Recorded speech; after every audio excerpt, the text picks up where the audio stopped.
Dante Nelson here. Tell us, you have to produce this show. What do you want people to know about time management and academic success? What do you want them to hear? Well, time management is something that's important in your life. Time management is something that you follow by to achieve something. And time management is followed by a goal setting that you set for yourself, for a long term or short term.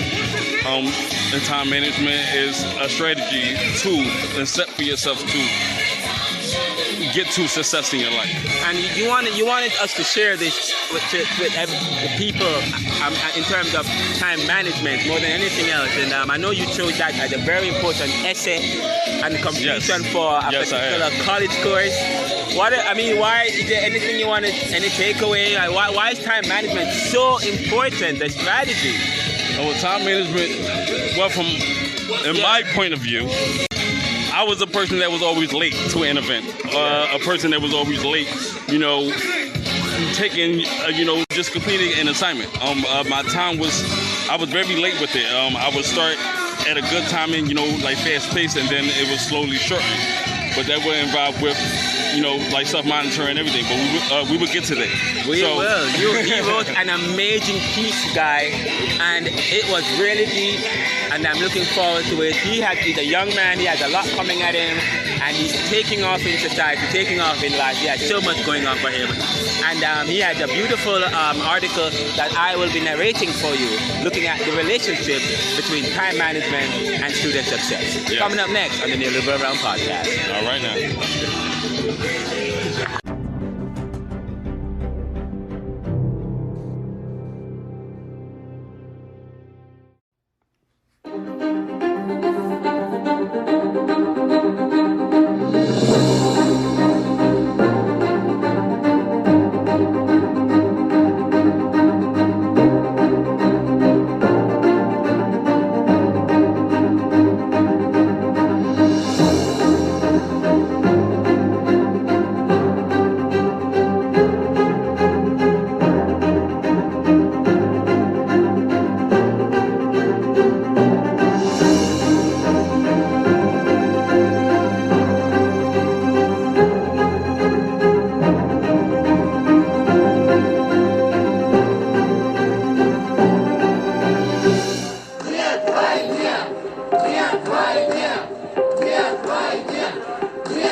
Time management and academic success.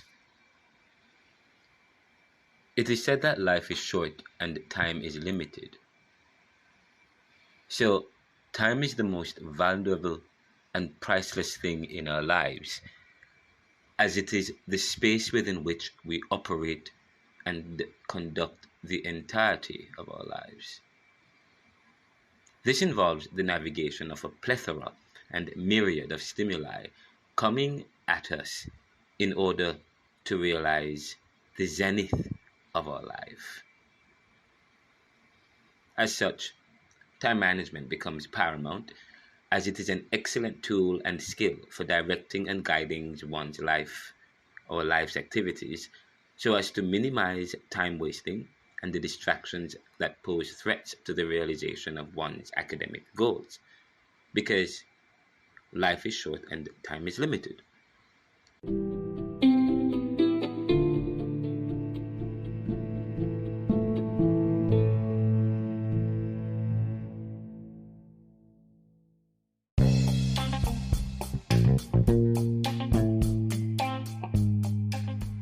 Yet, most of us take time management for granted. In fact, research shows that students who utilize effective time management skills usually take it with them throughout their academic and professional life and realize greater success and less burnout and distractions. Hence, time management is a vital skill and activity within the learning strategy that may help to realize successful completion of one's academic goals. What is time management? Time management is simply managing time but doing so effectively. It involves setting and acting within one's priorities. We're talking about prioritizing. It is doing first things first, or doing the most important things with the most benefit and least time in that order, so that attention is given to those things within a systematic way that helps the learner to become more organized, focused, and directed, and spends less time all over the place and missing deadlines. All these contribute to missed opportunities and slowed success within the learning process. If truth be told, time management is an effective learning strategy or effective learning strategy tool within the motivational used to realize academic success. Now, according to Simsek and Baladan, students who used varied and more learning strategies usually have greater or better academic success than their peers. Further, there are several learning strategies, one of which is the motivational. The motivational deals with reducing stress and redirecting anxiety, developing interest and time management, etc. And you can look at Simsek and Baladan 2010, pages 36 to 45. Now, time management plays a huge role in stress reduction, and if students do not know how to handle it, you can feel rushed and overwhelmed with an assignment. But when you manage your time effectively, studies show that students no longer subject themselves to that level of stress, and it's also better for your health, mind, and body, as stress creates anxiety that may lead to a breakdown in the body's defenses, which exposes us to viral attacks and stress-related illnesses and diseases. It is true that many people do not give due importance to time management when it comes to real-world application, and that's according to Viner in 2006. People go about their work and their positive attitudes, yet they consider their workload and time priority as if it were their child. However, our state of mind is what causes and cures stress. It is easy to fall into a negative headspace when faced with time restraints. You can cause your own stress, no matter what problem you face or time restraints you have, and you can see Hill and Slattery in their 1986 work. So, therefore, structuring your mindset for success is important, and everyone has a mindset, and it is up to each individual in terms of how they apply it to their own lives. Now, Dr. Caroline's Dweck inspiring novel, Mindset, The New Psychology of Success, explores the differences between a fixed and growth mindset. We talked about self-monitoring as a technique which cognitive behavior therapists almost always teach their clients. It is a form of data gathering which every individual should grasp to systematically observe and record specific targets, such as their own thoughts, their emotions, their bodies, their feelings, and behaviors. And time management is a very important skill and tool, not only within the motivational, but as you practice and you utilize self-monitoring skills or that particular technique. It involves the tool of time management. Managing your own self, your own time, making priorities is all part of self-monitoring. In closing, as we think about the efficacy of time management as a tool for the realization of academic success, it must be taken into consideration that it is part of a wider learning strategy, the motivational, which is itself part of several other learning strategies that, when utilized together, will guarantee a better chance of realizing one's academic goals. Therefore, While time management is important, it must be utilized effectively and on its own cannot or may not realize academic success without the learner utilizing varied and more learning strategies. This is the Neoliberal Run podcast. We'll be right back after these messages.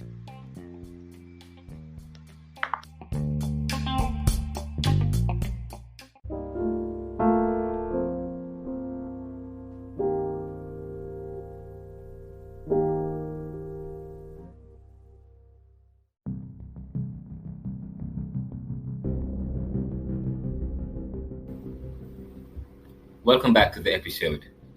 Now, for those of us who are unaware, this is part 2 of a 3-part series that we started some time ago. And the title of the previous episode that we did was entitled Sharing the Journey. And we had promised that we will continue with that episode. And so we will in this segment, we will continue with the series that we started entitled Serving the World Today to Solve Tomorrow's Challenges, where I share with you an essay where I share with you a journey, my personal journey, an academic journey, where we explore several academic concepts which is contained in neoliberalism and my upcoming book and upcoming research. Now, so we will consider that today, and it will be at least for about 30 minutes. So today's series, we're looking at power poses problems for progress. Who rules the world? Again, the title of this second series that we're looking at is Power Poses Problems for Progress. Who rules the world? Now, we ended the last episode, or the first episode in this series, saying that talking about a conclusion, saying that social media provides access to information and reveals the hidden realities of people everywhere and serves as a tool to advance and develop the masses and their movements. And we said that this conclusion, which stems from this study of neoliberal globalization considered, and my previous work on neoliberalism, which will bring us to another study on privilege, power, position, status, and secrets to unlocking divine intervention. And we said that the study would be a compendium of several perspectives on power that purports to examine how the status quo uses strategy to extend, establish, or maintain power, which then poses problems for human progress. We said that the study will be interdisciplinary but benefits from the disciplines of liberal studies and liberal arts, lifting up issues of human values and ethics. Now, this particular segment, we are now looking at power poses problems for progress and who rules the world. Now, beginning from where we left off, I will say this. This particular study that we are contending for, power poses problems for progress, who rules the world. I say to you that further, the study that I am embarking on would consider not just neoliberal elites, globalist tactics, neoliberal elites, globalist tactics, but will consider the challenge to Western power and their global elites, because I've been talking about power and neoliberalism and neoliberal elites within countries of the West. But William Dumhoff in 2010 suggested in his book Who Rules America challenges to corporate and class dominance that it was corporations. Further, Charles Perrow in his book Organizing America, Wealth, Power, and the Origins of Corporate Capitalism in 2010 shows how American corporations are and became the dominant and overarching force and feature in America. But the next project is going further, asking the question, who rules corporations if they ruled America? And we're saying or suggesting China. which will be the focus of one of my research papers and projects as I study neoliberalism, globalization, income inequality, poverty, and resistance. So this study will suggest China for reasons we must discuss and present in further detail for later. But we will briefly outline here how and why we made or come to such assertions. However, after careful consideration and study, it would seem that the world now has two global challenges. One is in Europe, which is Putin and Russian aggression. Second is China in Asia and their push to become the new superpower. China and Russia are socialist countries with a kind of totalitarian system of government. So while the West is seeking to develop partnerships and to rule by a neoliberal strategy which pivots to corporate greed that is not easily detected, the East, China and Russia here, is still living in the past using past values of a world that used intimidation and aggression to realize its goal of world domination and control. So as we look at neoliberal globalist tactics and the effects on the global South and vulnerable groups, we are also met with the question of who rules America, or the question of who rules America becomes even broader to who rules the world. We have suggested that it is the global elite across countries, even though China and Russia have their own personal national interests that defies this. However, there are elites in Russia and China who form and are part of the ruling interests in these countries. Without their support and approval, China and Russia cannot act. Hence, the application of the current sanctions on the Russian oligarchs, which may affect their ability to continue to support Putin. These elites in China and Russia are closely connected with elites in the West and therefore have business interests with each other. Each of these elites' success is dependent on the other's success. And this is why it is so difficult to apply any real sanctions to Russia until recently, because all of these post-industrial countries or elites have interests with each other and are careful not to sabotage that through any sanctions that may affect their business interests and wealth.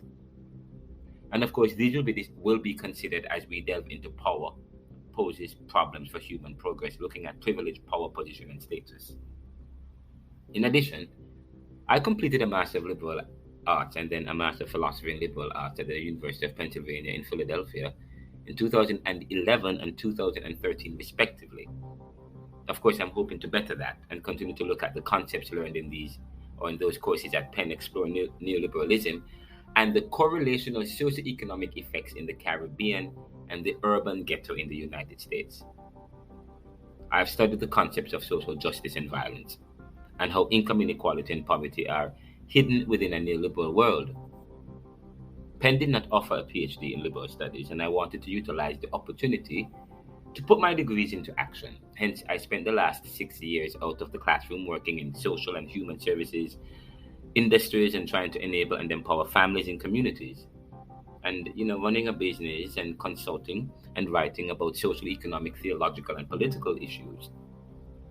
So having gained valuable working and practical experience, and with the remarkable changes in our world order, given the Trump effect, and having access to opportunities to think more critically about neoliberalism and social justice, I wanted to engage academia to complete my PhD and to do further studies. You see, it is my career objective to be an effective leader in a professional, academic, and dynamic context, providing excellent service and leadership that advances the well-being of all peoples, thereby helping others to realize their full potential that makes a difference in the world. This involves completing training at the highest academic levels and utilizing acquired knowledge to develop a Caribbean and Afrocentric, American-centered, that is a think tank and a space for developing and promoting thought, wealth, and progress within a Caribbean, American, and West Indian diaspora and African American milieu. I'm also hoping to work as an academic collegiate professor and to assist with helping the Jamaican government as a consultant to develop policies to grow Jamaica, to grow the Caribbean. I had discussed with some colleagues of mine who are academics and that we develop a center for West Indian and Caribbean thought. So I'm hoping by completing a PhD at Penn's Annenberg College, I can be one step further in building my credentials and my academic acumen and concepts towards developing a career that leads to the realization of that dream, and to be the best so that I can help others accomplish their full potential in God and or in themselves. And I have a passion for the weak and the marginal in society. Therefore, I am focused on bettering myself so that I can better my community. In New York, in Philadelphia, the US, Jamaica, and all of the Americas and the free world. Now, during my master's program at Penn, I developed an interdisciplinary curriculum that explored one or more themes. I will describe my intellectual journey during my previous graduate studies and discuss in detail how my experience has prepared me to undertake further study in the doctoral program. The Doctor of Philosophy and Communications afforded me the opportunity of studying in greater length and detail the extent to which neoliberal globalization has affected the working class in the United States and the ways they have responded in spite of capitalist structures to avert retaliatory insurgencies to its power. I'm always engaged in work that explores the concept and practice of neoliberal globalization as a historical phenomenon beginning in the 16th century when capitalism replaced feudalism. The courses studied in the master's programs at Penn provided a dynamic and comprehensive approach within which to engage the subject matter. The courses provided a historical, political, economic, sociological, and anthropological approach to investigating neoliberal globalization's effect on Jamaica and the West Indies and the West Indian diaspora, including the US and the UK, Canada, and other parts of the world. The experience throughout the program has led me to conclude that globalization is an old age practice which has evolved in the form we know as neoliberalism today. But its aims and effects are always the same: to create greater wealth at lower costs. And this is done through exploiting the masses or reducing the need for labor. Now, during the previous course of study, I wanted to understand how neoliberal globalization affected Jamaica and the global south in the way that it did, amidst classical theorists' assertion that the only path to economic prosperity and wealth for developing states was to neoliberalize their economies. However, since the 1960s, already suffering from colonialism, the global south has been forced to open up their economies, thereby leaving their nascent and fledgling local markets unprotected from already industrialized and developed capitalist regimes and their multinationals that invade, dominate, and destroy their local markets and control their wealth. This has exacerbated poverty and inequality in Jamaica and the global south. Developing my project began with a study of inequality from a sociological perspective, or one might say socialist Marxist perspective, which became my dominant worldview. Professor Marty Oppenheimer introduced the concepts of inequality and poverty, class and power in America, and ways resources are disproportionately distributed among various categories and groups of people. We looked at the industrial framework that creates inequality and the lack of agency and action among the poor. This question of agency was picked up and discussed by post-colonial theorists and feminists, Professor Rita Bernard in Cinema and Globalization. I explored the penetration of the body of the Southern man, immigrant, by multinationals and the lack of agency and visibility that these individuals have. We explored third world cinema, Bollywood, Jamaican documentary films that visibly illuminate ways in which the geographical, economic, social, and political order can be represented, and what new narrative forms have arisen to make sense of contemporary conditions of globalization and the post-colonial subject and citizens in the developed world. In my second semester, I wanted to get a more ethnographical understanding of the effects of neoliberal globalization on the human in relation to its cause and effects and their passivity. Professor Philippe Bourgeois, Marxist medical anthropologist, facilitated an ethnographic approach to looking at concentrated social urban inequality. It was a task that involved dissecting the social mechanisms and meanings that govern the neoliberal state and practices, ground their moralities, and explain their strategies and trajectories. It was in this course that we examined how people are trapped in a cycle of poverty, facilitated by political lenses towards understanding the application of structural adjustment policies to Jamaica and neoliberalism in the United States. In this course, we considered class power and the state's role in producing social dereliction and human wretchedness. Distinguished economic and labor historian Professor Waterlitt's class organization dynamics, they speak it better, helped to provide an historical analysis as a way of diagnosing the problem that capitalism poses for the global society. The assumption here is that the large corporations has become the dominant feature in the American landscape and has consolidated power and wealth. This involved the degradation or the degradation of work under monopoly capitalism, which involves the end of labor for cheaper and more efficient ways of increasing wealth for the neoliberals. I also studied building and maintaining non-profits and globalizations and the welfare state as symptomatic responses to the harsh realities created by neoliberalism in Jamaica and the United States. These courses influenced my belief that social welfare and non-profits are not effective in treating the problem of poverty or inequality. And finally, I'm presently enrolled in my 2 final classes in MLA program, Comparative Social Protest Movement, taught by Professor Oppenheimer in Political Science Theory, facilitated by Professor Ann Norton in Comparative Social Movements. We're exploring how the various kinds of social movements generated social change, but recognize the institutional framework that mitigate against such movements. It is in these courses that we begin to ask the question, which will occupy some of our reflections in PhD program at Annenberg: how effective is the social protest movement in countering poverty and inequality created by neoliberal globalization? Professor Ann Norton's class, Colonial Post-Colonial Theory, introduced radicalists such as Frank Fanon and W.E.B. Du Bois, who valorized the use of violence to counter colonialism and capitalistic oppression on the masses. The reading of works by practitioners and theorists such as Michael Manley, Sartre, C.L.R. James, Mike Davis, Jamaica Kincaid, William Domhoff, Marx, Karl Marx, David Harvey, and Braverman, Badour, Rostow, Wallerstein, Litt, and Caribbean social scientists on neoliberal globalization have guided our conversations on neoliberal restructuring in a global context or in a global South context.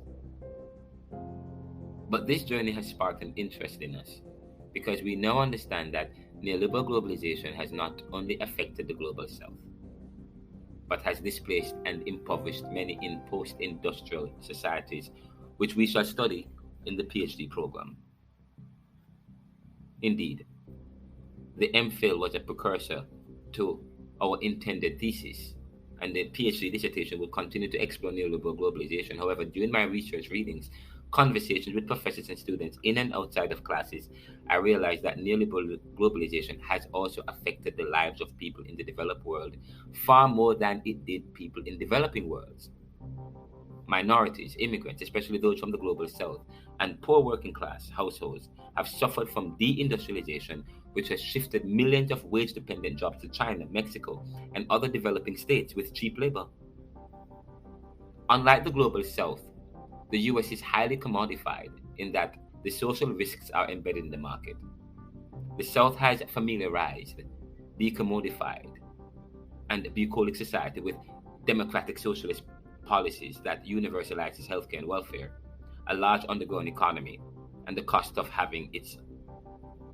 living is much lower.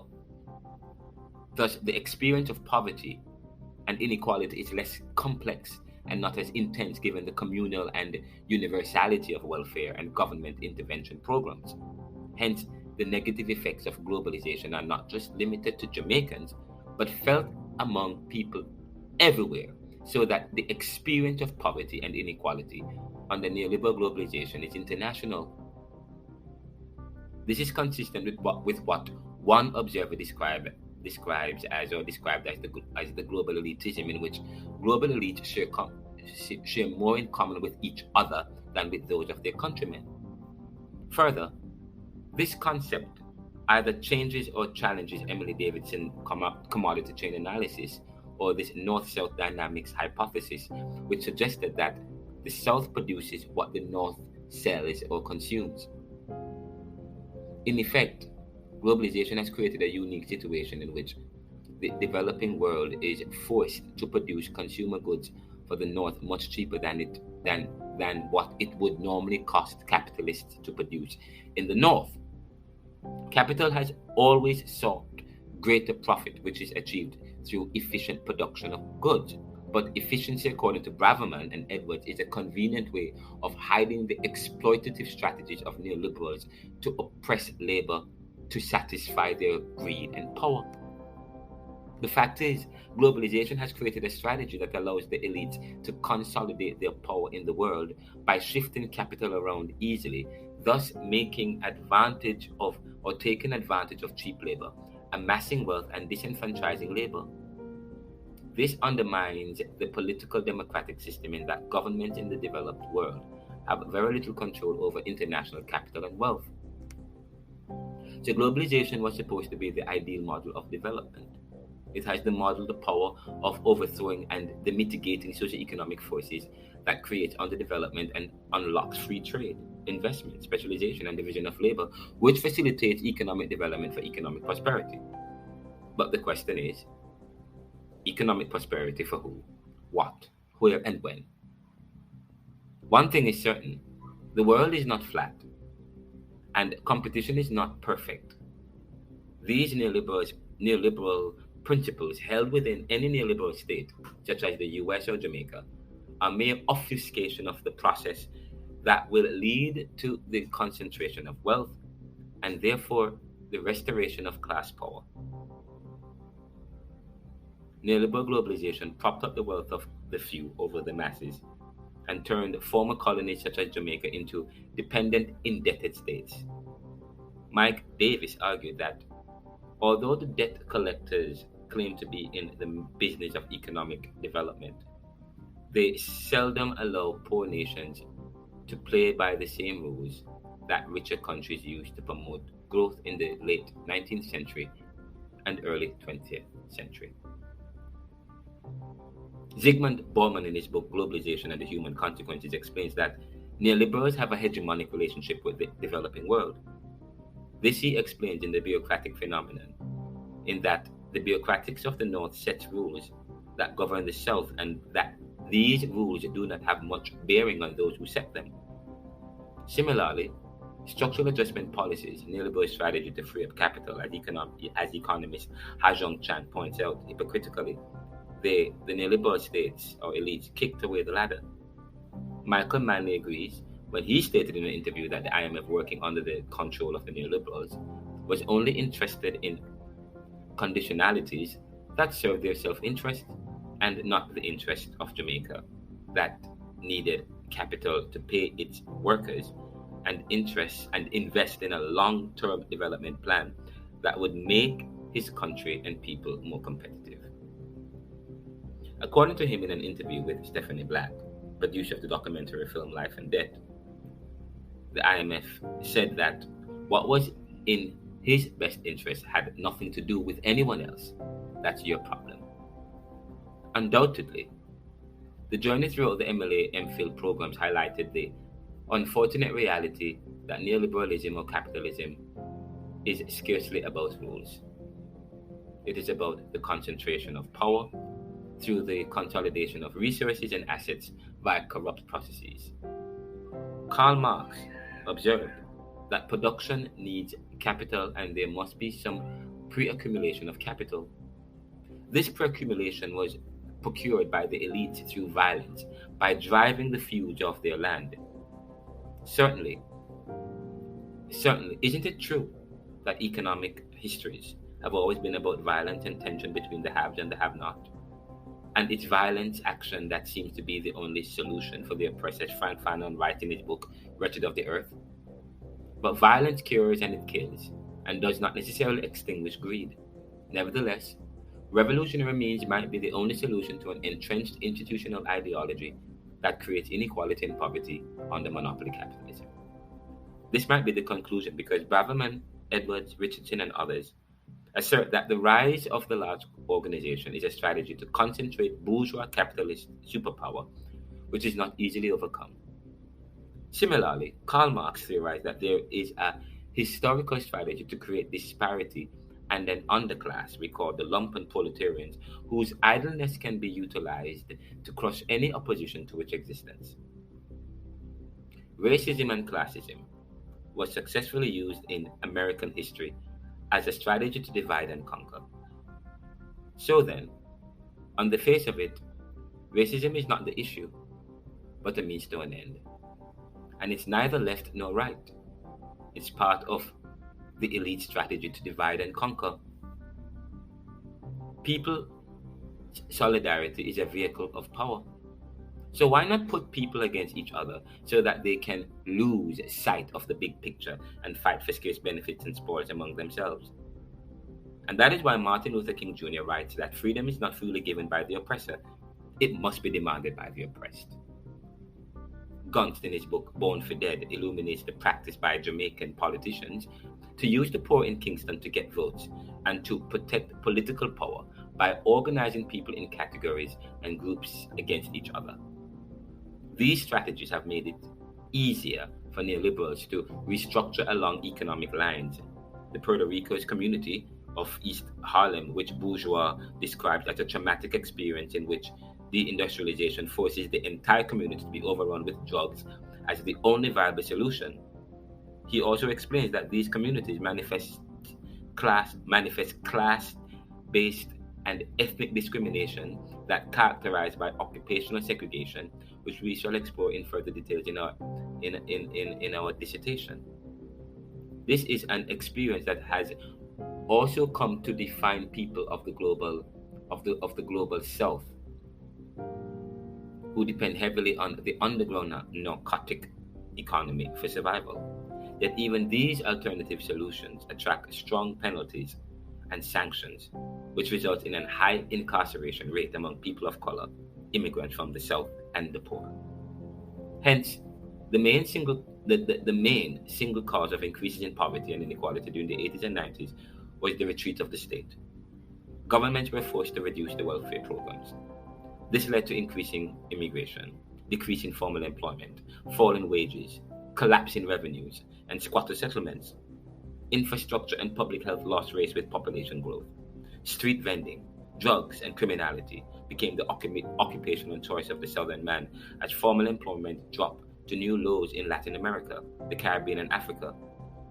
But the same adjustments that crushed the poor and the public sector middle class offered lucrative opportunities to privatizers, foreign importers, narcotic traffickers, military brass, and political insiders. The nouveau rich went on a spending spree in Miami and Paris, while their shanty towns compatriots starved. This proved to be another strategy of the neoliberals to consolidate and sustain their power and wealth, thereby mitigating any backlash from the working class in the global south or the north. An emerging middle class with conservative ideals trained in neoliberalism and got their status on their backs of their fellow men. Undoubtedly, capitalism employs a strategy of garnering power so as to amass wealth. Globalization is a strategy that has targeted and destroyed people's capacity for self-reliance, disrupts their lives, and kills their local industry, thus making them dependent. But these former colonies share something in common with the working class people of color and the poor in post-industrial societies. Their livelihood have been taken from them and have become dependent on lower paying jobs, handouts from politicians, dead-end jobs, and/or scoundrels. Racism and classism served as an effective strategy in the US and global societies to quiet the masses. Surely, this journey and our findings and assumptions have provided a basis to engage in further academic work that explores post-industrial experience of neoliberal globalization on the working class and their response. Essentially, we want to know what has been the nature of neoliberal globalization in the West. How different or similar are the experiences of poverty and inequality in Jamaica versus the United States under neoliberal globalization? What accounts for the differences? What has been the response or the mitigating factor against neoliberal globalization, and if so, how effective is it? This proves a meaningful segue into describing and discussing my intended study at Annenberg in communication and what academics and courses that may help to develop and guide that.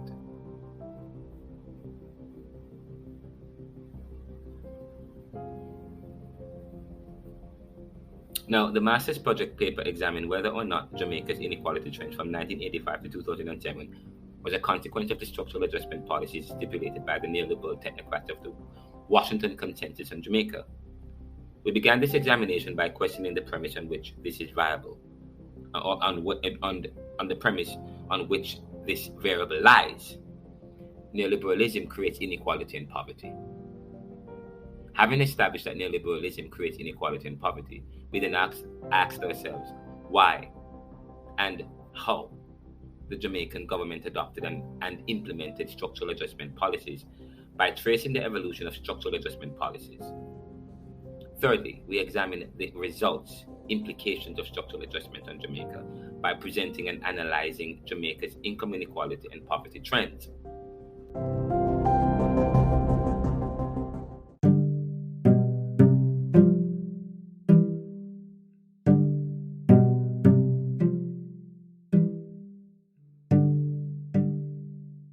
And finally, we assess whether or not these trends correlate with our assertions.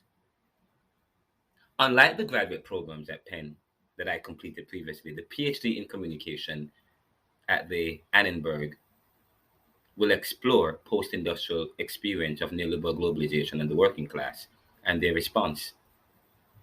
Essentially, we want to know what has been the nature of neoliberal globalization in a developed society such as the United States. How different or similar are the experiences of poverty and inequality in Jamaica and the Caribbean vis-a-vis the United States under neoliberal globalization? And what accounts for these differences?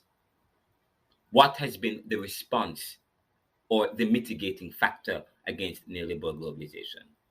And if so, how effective is it? The answer may lie in my anecdotal analysis that requires further investigation. That the decentralization of social media is the greatest victory for social peoples in society, or for peoples in society, especially those that are marginalized and most vulnerable. The people of the global south, Black and brown peoples, have all suffered under neoliberal globalization and strategies of power that poses problems for human progress and peoples everywhere. Digital technology and the decentralization of information create opportunities and greater competition and limit access so that there is this leveling of the playing field. Yet, there is this drive to regulate information as the status quo uses countervailing tactics to remonopolize information so that communication is no longer to make popular what was the monopoly. This may lead us to ask, what is the role of the neoliberal state? We will continue the final segment of part 3, the final segment of this 3-part series on Sunday, where you will hear the conclusion of this particular aspect of the journey. Continue to follow us as we seek to make popular what was the monopoly. The Neoliberal Round is brought to you by the Neoliberal Corporation, and it is produced by Mr. Dante Nelson and Ronaldo McKenzie. Now, join me at the AGLSP conference, October 10 to 12, where I will be presenting at the conference on some of these matters, looking at neoliberal globalization and strategies of power that poses problems for human progress and peoples everywhere, and looking at how digital technology and the decentralization of information is creating opportunities and greater competition. So we will explore. So join me October 10 to 12, and you can visit their website, AGLSP, for more, the Association for Graduate Liberal, the Association of Graduate and Liberal Studies Professionals. And of course, October 6th, I will be on BBC show, George the Poet. So you can stay tuned for that. Subscribe to this show for free, https:// anchor.fm/the neoliberal. And you can also donate to us at https:// anchor.fm/the neoliberal/support. Visit us at ronaldocmckenzie.com and theneoliberal.com.